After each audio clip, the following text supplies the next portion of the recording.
Captain Jake Morrison stood on the bridge of his ship, watching the big screen with wide eyes. His hands shook as he saw something that would change everything forever. On the screen, Ambassador Lisa Hayes was tied to a metal post on a strange, alien world. Her face was bloody, but she still held her head high like a true human should. The ugly creatures around her looked like giant insects with too many arms. They were the Zephyrians, and they had been Earth's friends for many years. At least that's what everyone thought until today. People of the galaxy, the Zephyrian leader spoke in his clicking voice. Today we show you what happens to those who lie and cheat. The humans have fooled us all for too long. Lisa Hayes tried to speak, but the aliens hit her. Still, she managed to say her last words before they killed her. Earth only wanted peace. We gave you everything we had, we trusted you. The screen went black. Jake felt sick to his stomach. He turned to his second-in-command, Lieutenant Amy Foster, who was crying. How could they do this to her? Amy asked. Lisa never hurt anyone. She spent her whole life trying to make friends with aliens. Jake remembered 3 months ago when everything started to go wrong.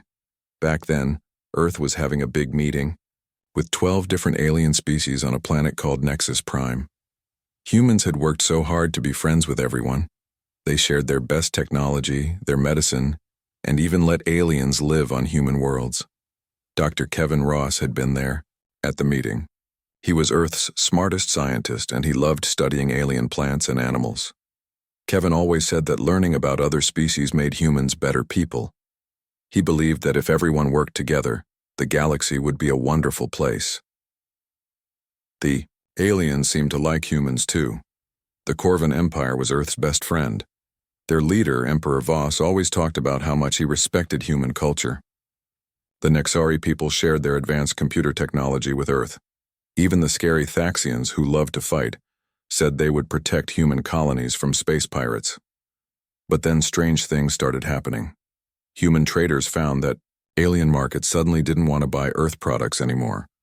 Human scientists discovered that their research data was being stolen. Worse, some human colonies reported that their machines were breaking down in ways that didn't make sense.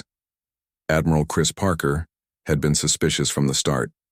He was in charge of Earth's space navy, and he noticed that alien ships were moving in strange patterns near human space. When he asked about it, the aliens always had excuses. We're just trading, they would say, or we're exploring new routes. But Chris wasn't stupid. He had been a soldier for 30 years, and he knew when someone was planning something bad. He tried to warn the government on Earth, but nobody listened. President Dan Wright and the other leaders thought Chris was being too worried about nothing. The real proof came when Dr. Amy Foster, who worked with alien biology, found something terrible. She discovered that several alien species had been working together to steal human technology while making it look like accidents were destroying human equipment. They weren't just stealing. They were trying to make humans look weak and unreliable to other species.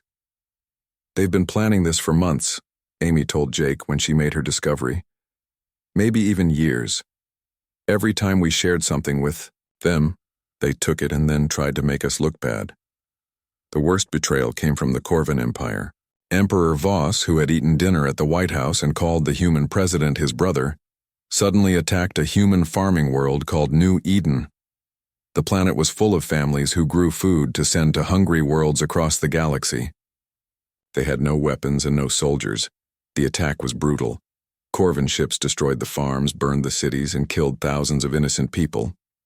But this wasn't just one species acting alone. Jake watched in horror as ships from 7 different alien nations joined the attack. They called it Operation Pruning because they wanted to cut down humanity before Earth became too strong. The aliens had been scared of humans all along, not because humans were violent or mean, but because humans were too good at making friends and solving problems. They saw that human colonies were growing fast, that human technology was getting better every day, and that other species liked working with humans more than with them. We made a mistake, Jake said to Amy as they watched the news reports coming in from attacked human worlds. We thought being nice and helpful would make them like us. Instead, it made them afraid of us. The attacks continued for days. The aliens destroyed human research stations, captured human diplomats, and even attacked passenger ships full of human families. The worst part was that the Galactic Council, which was supposed to keep peace in the galaxy, supported the aliens. They said humans were too aggressive and dangerous to galactic stability. When Lisa Hayes was executed on live television, it was the final message to Earth. The galaxy didn't want humans as friends, partners, or even neighbors. They wanted humans gone. President Wright appeared on every screen on Earth that night. His face was hard and angry in a way nobody had ever seen before. "My fellow humans," he said, "we tried to join the galactic community with open hands and open hearts. We shared our best with species who smiled at us while planning our destruction." He paused, and Jake could see something changing in the president's eyes. Something cold and terrible. "The Department of Colonial Defense is finished. From now on, we have only one department that matters, the Department of Total War." Jake looked out at the stars and knew that everything had changed forever. Humanity had tried to be the galaxy's friend. Now they would become something much more dangerous. The aliens thought they were teaching Earth a lesson about staying small and quiet. They were about to learn what happens when you betray the one species that had tried to save them all. Captain Steve Collins flew his fighter through what used to be the Corvin Third Fleet. Now it was just broken pieces of metal floating in space.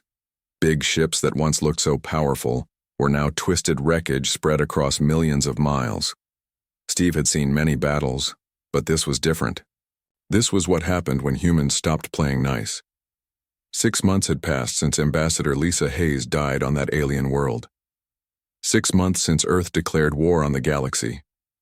The aliens thought humans would cry and beg for mercy.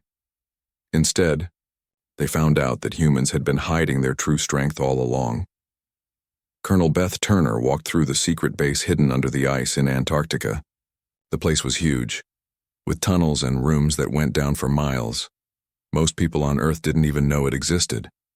Beth had worked here for 10 years, keeping Earth's biggest secret safe.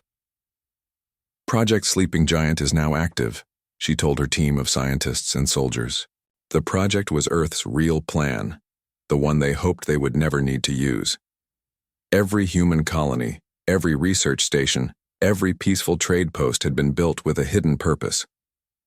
While humans smiled and made friends with aliens, they were also getting ready for war. The mining operations on distant worlds weren't just digging for gold and rare metals. They were mapping where to build underground fortresses. The cultural exchange programs weren't just about sharing art and music. They were intelligence missions, learning alien weaknesses and military secrets. The science projects weren't just about discovering new things. They were weapons research disguised as peaceful studies. Dr. Kevin Ross stood in his new laboratory, but he wasn't studying alien plants anymore. Now he was creating viruses that would only hurt specific alien species. The same man who once cried when he had to cut down a tree was now designing weapons that could wipe out entire worlds. The aliens had changed him, just like they had changed all humans. "I used to think all life was beautiful," Kevin said to his assistant as he worked on a new biological weapon. "I still do, but some life chooses to be ugly, and ugly things need to be removed." Engineer Samantha Lee had once designed beautiful space stations where humans and aliens could live together in peace. Now she was building siege platforms that could crack planets open like eggs. Her designs were works of art, but they were art meant for destruction. The galaxy started to understand that humans were different from any species they had ever fought. General Pete Hayes led the first big attack against the Zephyrian homeworld. The aliens expected normal space battles with ships shooting at each other according to the old rules of war. Instead, humans used tricks that made the aliens sick with fear. They hacked into alien computer systems and turned their own weapons against them. They sent messages that drove alien commanders crazy with worry. They used captured alien prisoners as bait, knowing that most alien species couldn't bear to hurt innocent people. Major Kate Morrison showed how clever humans could be during the Battle of Vega Station. She pretended to retreat, letting the aliens capture some human prisoners. The aliens felt good about themselves, thinking they were being merciful by not killing the humans right away. But Kate had planned this. She knew the aliens would take the prisoners to their main command ship to question them. What the aliens didn't know was that the prisoners were actually volunteers carrying hidden weapons.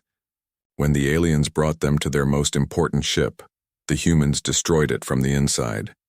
In one move, Kate had eliminated the enemy's entire command structure.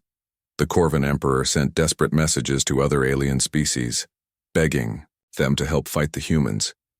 His proud warrior race, which had conquered dozens of worlds, was losing badly to creatures they had thought were weak and soft. "They don't fight like anyone else," the Emperor said in his emergency broadcast. "They use our own culture against us. They make us afraid to do things we've always done. They turn our strengths into weaknesses." The aliens were learning that humans understood something they didn't. War wasn't just about having bigger guns or faster ships. War was about breaking your enemy's will to fight, and humans were very good at breaking things. The galaxy began to fall apart as each alien species realized they were in terrible danger. The Nexari Collective tried to make a separate peace deal with Earth, sending ambassadors with gifts and promises. They thought they could go back to being friends. They were wrong. Admiral Chris Parker met with the Nexari ambassadors on a space station near Earth. The aliens brought expensive gifts and spoke about the old days when they had shared technology with humans. They promised to give Earth anything they wanted if humans would just stop the war. Chris listened to them politely, then gave them Earth's answer. "You had your chance to be our friends," he said. "You chose to be our enemies instead. Now you'll learn what it means to be defeated by humans." The new human way of war was simple and terrible. There would be no partial victory, no negotiated peace, no mercy for those who surrendered. Earth's enemies would be completely destroyed, their ability to make war removed forever, their civilizations changed so they could never threaten humanity again. The Corvan Empire, once the strongest military force in the galaxy, fell in just 3 months. Their homeworld surrendered after human forces demonstrated something the aliens had never seen before. Humans didn't just defeat armies, they erased them. Corvan military bases were not just captured, but completely destroyed. Corvan warships were not just defeated, but torn apart for scrap metal. Corvan soldiers were not just beaten, but retrained to become farmers and builders. Emperor Voss knelt before Admiral Parker in his ruined throne room. The proud alien who had once called humans his friends now begged for his people's lives. His final message to the galaxy was a warning that would haunt every alien species that heard it. "We thought we were teaching children to know their place," Voss said with tears in his strange alien eyes. "We didn't know we were waking up monsters." Commander Nick Davis walked through the halls of what used to be the Galactic Council building on Nexus Prime. 1 year ago, this place had been the center of galactic politics, where alien species made deals and tried to keep peace. Now it was Earth's regional command center, and the only voices heard in these halls were human voices giving orders to a galaxy that had learned to fear them. The building looked the same on the outside, but everything inside had changed. Where alien diplomats once argued about trade routes and territorial disputes, human officers now planned military operations across dozens of star systems. The Grand Assembly Hall, where Lisa Hayes had once tried to make peace, was now a war room, covered with star maps showing human fleet positions. Dr. Rachel King stood in her new office, briefing President Wright over a secure video link. Rachel had once been a peaceful scientist who studied alien cultures because she found them fascinating. Now she was the head of the Xenological Warfare Division, and her job was to find ways to destroy those same cultures she had once loved.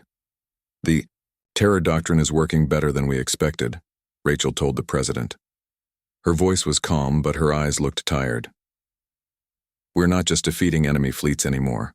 We're making sure they can never be rebuilt. We're not just winning battles. We're ending the enemy's ability to think about fighting us ever again." The galaxy had learned that humans didn't wage war the way other species did. When the Corvan Empire attacked human colonies, they destroyed buildings and killed people, but they left the survivors to rebuild. When humans fought back, they made sure there would be nothing left to rebuild from. The once mighty Thaxian Empire discovered this during their war with Earth.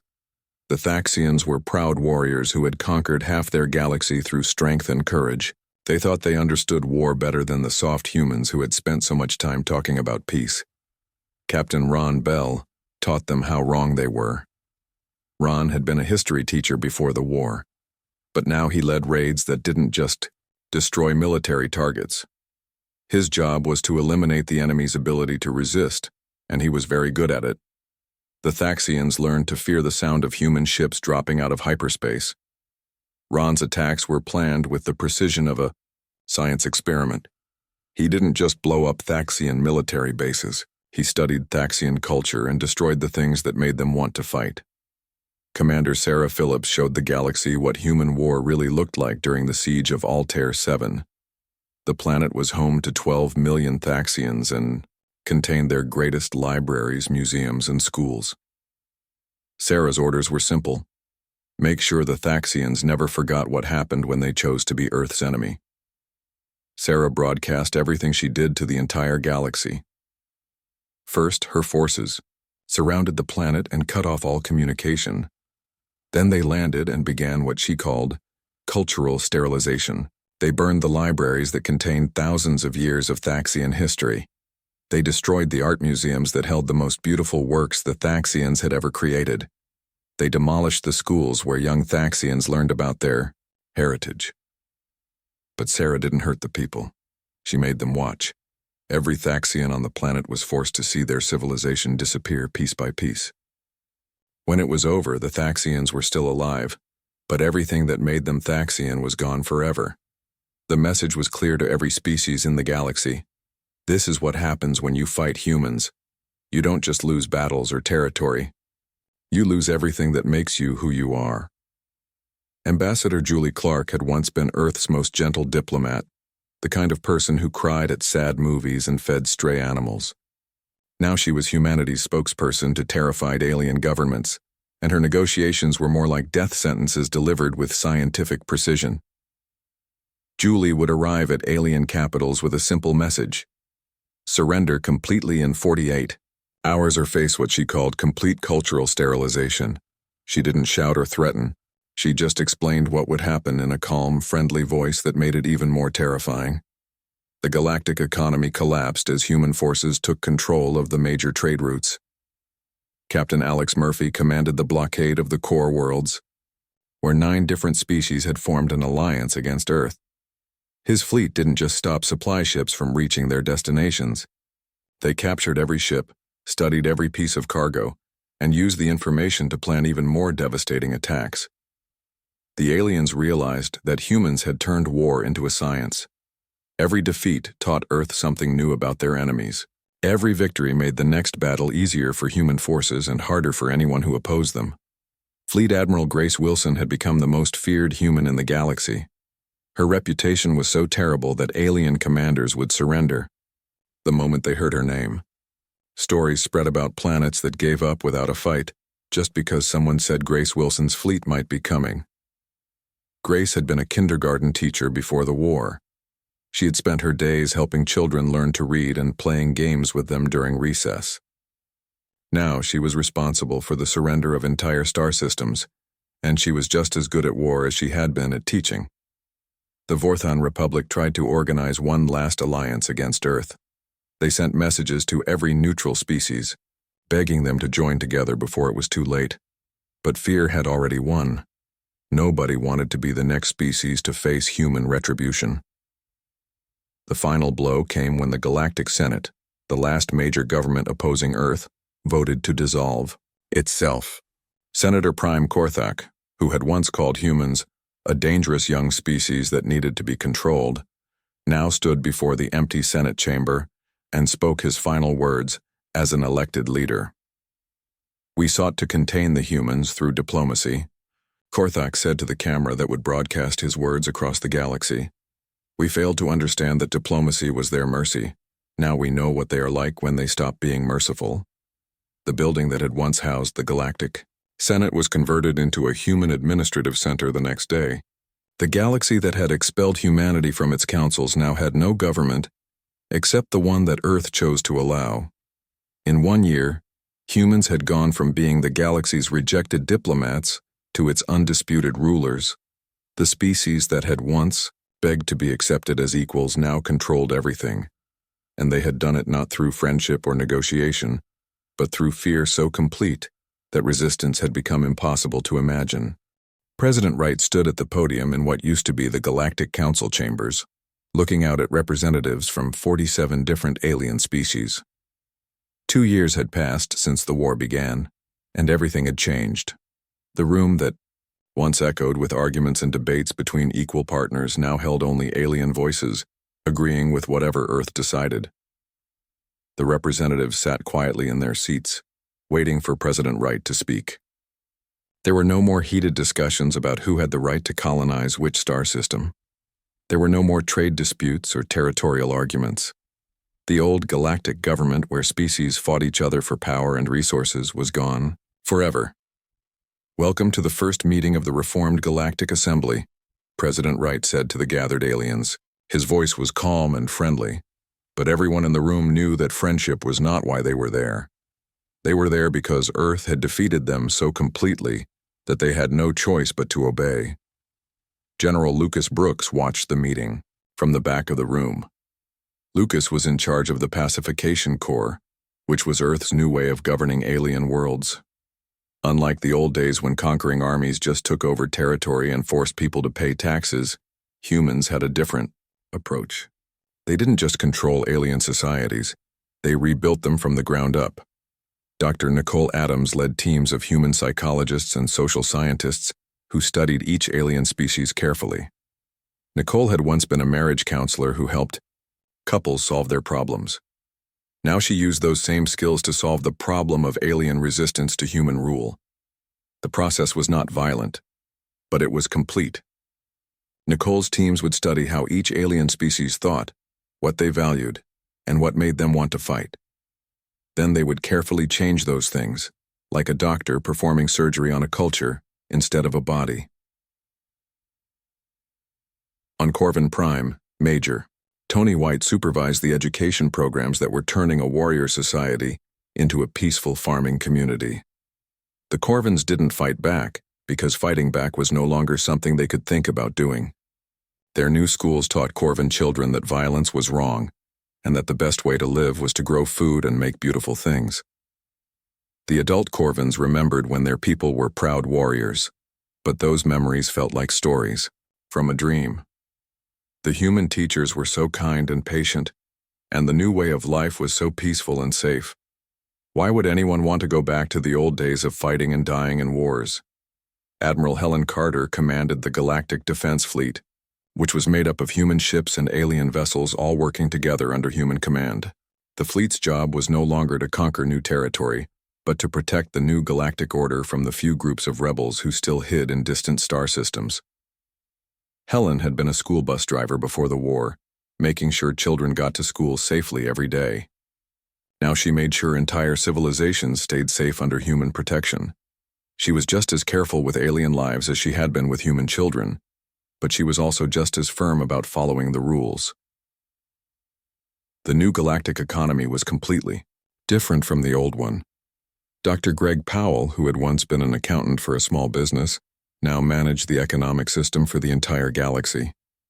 Instead of different species competing against each other for resources and markets, everyone worked together in a system designed by human experts. Each alien species contributed what they were best at and received what they needed to survive and prosper. The Nexari, who were great with computers, helped run the galactic communication networks. The Vorthons, who were skilled miners, extracted resources from dangerous planets. The Thaxians, who were strong and disciplined, helped build the great construction projects that connected distant worlds. Some species found that they were happier under human rule than they had ever been under their own governments. Captain Maria Lopez worked with former enemies who now served as willing partners in exploring unknown regions of space. The Nixari, who had once been afraid to leave their home systems because of aggressive neighbors, now felt free to pursue their scientific research without fear. Dr. Kevin Ross, who had created biological weapons during the war, now used his knowledge to help alien species adapt to new environments. He developed new crops that could grow on worlds that had been damaged by fighting. He created medicines that cured diseases that had plagued alien populations for centuries. He was still the same person who loved all forms of life. But now, he could help all forms of life flourish under human guidance. However, some humans were beginning to notice the cost of their victory. Philosopher Commander Troy Patterson, one of the few humans who still questioned whether they were doing the right thing, spent his time documenting what the galaxy had lost. Troy visited alien worlds and talked to the people there. They were safe, well-fed, and protected from war and poverty. Their children went to good schools and learned useful skills. Crime was almost non-existent, and everyone had work that contributed to the greater good. But something was missing. The aliens seemed happy, but it was the happiness of people who had forgotten they once had choices. They lived good lives, but they were lives that humans had chosen for them. They were free from danger and want, but they were not free to decide their own destiny. Troy wrote in his reports, "We have created a galaxy where everyone is safe and no one is truly alive. The aliens trust us to make all their important decisions because we have made them forget how to make decisions for themselves." The biggest test of the new order came when Earth's long-range scouts detected radio signals from beyond the galaxy's edge. The signals were coming from other galaxies, other civilizations that might be just as advanced as the ones Earth had already conquered. President Wright called an emergency meeting of his top advisors. The question they faced was enormous. Should Earth approach these new civilizations as the diplomatic species they had once been, or as the conquering force they had become? Admiral Carter argued that they should be careful. "We don't know how powerful these other galaxies are," she said. "Maybe we should try to make friends with them first like we did before." But General Brooks disagreed. "We tried friendship once and it nearly destroyed us," he said. "We know that diplomacy only works when you're strong enough to enforce it. We should make sure these new civilizations understand our strength from the beginning." President Wright made his decision. He would send a diplomatic mission to make contact with the nearest galaxy, but it would be led by humans who remembered what compromise looked like. Commander Scott Miller, one of the few humans who had been a diplomat before the war, would lead the mission. Scott and his team prepared to leave for the Andromeda Galaxy, carrying with them both humanity's hope for peaceful contact and the terrible knowledge of what would happen if diplomacy failed again. As their ship departed from Earth, Scott wondered if they were ambassadors or conquerors, and whether there was still a difference between the two. The galaxy watched them go, 47, species united under human rule, safe and prosperous and free from the burden of choosing their own path among the stars. Commander Scott Miller returned from the Andromeda Galaxy with news that made everyone on Earth feel cold inside. 5 years had passed since the Galactic War ended, and humanity had grown comfortable ruling their part of the universe. Now they learned that someone else was coming to challenge them. Admiral Janet Hill stood in the war room explaining what Scott's expedition had discovered. The neighboring galaxy was controlled by something called the Dominion, a group of alien species that made the old Galactic Council look like children playing games. The Dominion had thousands of worlds, billions of ships, and technology that could match anything Earth had built. "They know about us," Janet told President Wright and his advisors. "They've been talking to the survivors from our war, the aliens who escaped to other galaxies. The Dominion thinks we're a threat that needs to be stopped before we spread to other parts of the universe." Dr. Brandon Clark, who was now in charge of galactic affairs, had spent months studying the intelligence Scott brought back. Brandon had been a high school principal before the war, used to dealing with difficult teenagers and worried parents. Now he dealt with entire civilizations, and the news he had to share was not good. "The problem is simple," Brandon explained to the emergency council meeting. "We rule our galaxy through fear, not love. The aliens obey us because they're afraid of what happens if they don't. That fear has spread beyond our galaxy, and now everyone thinks we're monsters who need to be destroyed."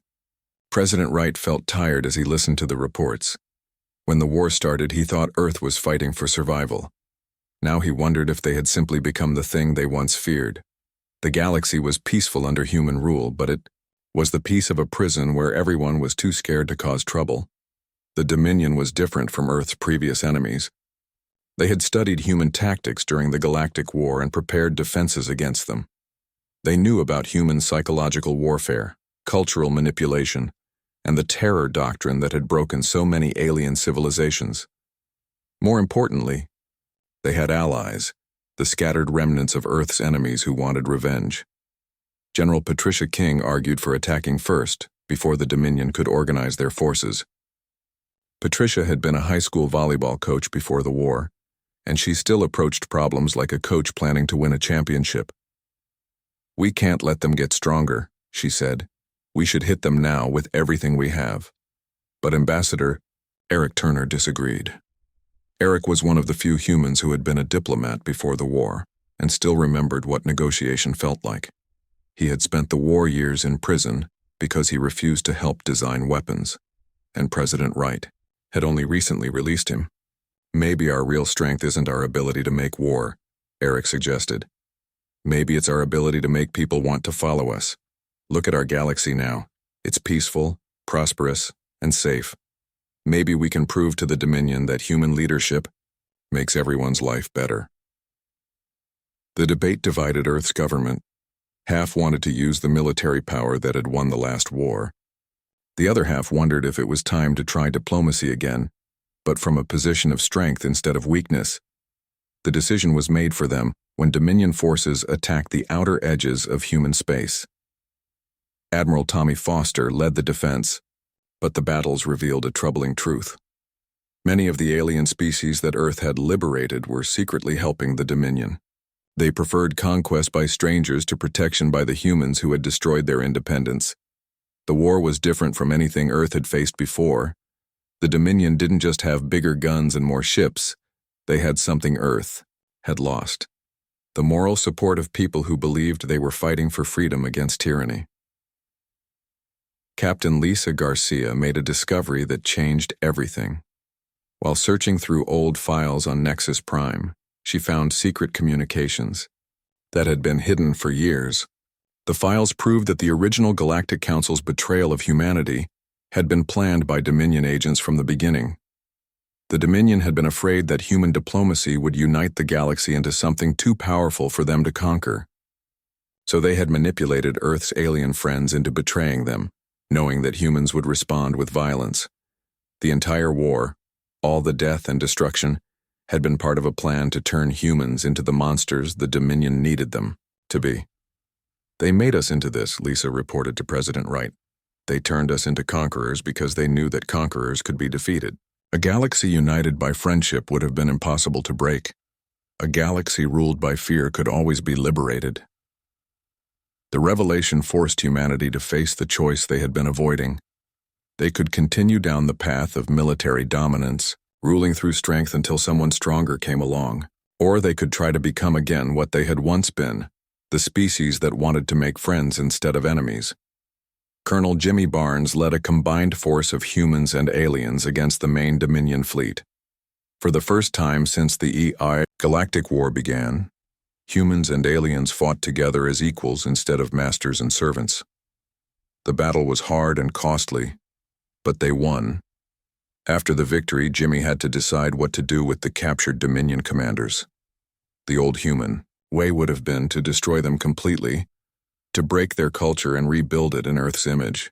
Instead, Jimmy chose to let them see what human rule really looked like: the safe worlds, the prosperous peoples, the children who grew up without fear of war. Some of the Dominion prisoners were surprised by what they saw. They had expected to find enslaved populations and oppressed aliens. Instead, they found species that were genuinely grateful for human protection, even if they had lost their freedom to choose. The war ended with Earth's victory, but the cost was enormous. Millions had died on both sides and entire worlds had been destroyed. President Wright addressed the galaxy from the same chamber where the Galactic Council had once expelled humanity. "We won," he said, but his voice held no joy. "We proved that human strength cannot be overcome by force. But we also proved that strength alone is not enough to build the kind of galaxy we once dreamed of creating." 50 years later, an old Commander Miller stood before young human cadets at the Galactic Academy. The students listened as he told them about the time when humans had tried to join the galactic community as friends, when diplomacy had seemed possible, when Earth had believed in peace through cooperation instead of peace through domination. 4. Cadets were polite, but their questions showed that they could not imagine a universe where Earth didn't rule through superior force. They had grown up in a galaxy where human authority was absolute and unquestioned, where alien species served humanity willingly because they had never known any other way. The final scene showed alien children on dozens of worlds growing up in safety and comfort under human protection. They learned in schools built by human engineers, ate food grown with human agricultural science, and played games invented by human teachers. They were happy and healthy and completely free from want or danger, but they were not free to choose their own destiny, and they no longer remembered that such freedom had ever existed. Miller's last words to his students were both a warning and a confession. Diplomacy failed because we were not strong enough to enforce it. Now we are strong enough to enforce anything we want. Remember that power, once gained, becomes its own justification. We are no longer the species that sought peace. We are the species that defines what peace means for everyone else.